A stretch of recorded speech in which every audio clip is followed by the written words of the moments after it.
Hi, I'm Bernard Libere, your car Kuya. I'm the owner of Automobilico.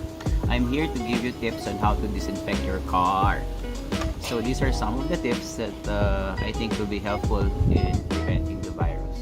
Number one, pag meron po kayong steam cleaner, yun ang pinakamaganda po way to disinfect your car if you have a steam cleaner.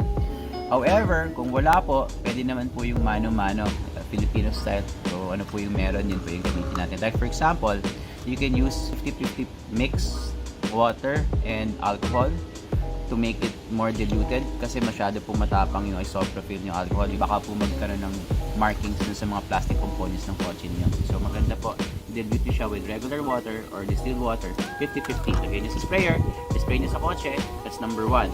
DIY po. Pero kung meron naman po kayong Lysol na wipes, yun po yung the best na gamitin. Pero pag gusto nyo pong gamitin yung wipes na Lysol, you have to leave it there for 5 minutes bago nyo tanggalin para mas mas effective at mamatay yung mga virus. Don't forget, when you clean your car, you start from top to bottom, tapos from left to right para wala po kayo ma-miss out kahit anong bagay. Steering wheel, shift knob, aircon vents, aircon switch, door handles, usual, yung mga upuan, yun po yung normally na dapat na ginagamit niyo. Pero, bago po niyo yun gawain, don't forget to wear your mask at gloves. Baka mamaya po contaminated na talaga yung kotse niyo. So, just to protect yourself.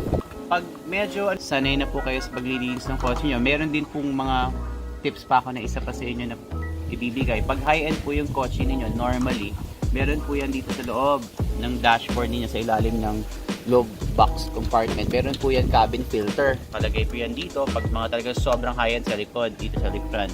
May mga filter po yan. May mga HEPA filter yan. May mga kung ano-anong filter.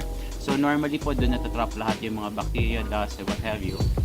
Pwede nyo po yan spray ng air para matanggal yung mga alikabok doon or whatever. Or the best po, i-replace. Palitan po ng bago. Pumunta po kayo sa dealer niyo. Bumili kayo ng bagong cabin filter. So yun po. Don't forget, social distancing and stay safe. I'm your car Kuya. Bye!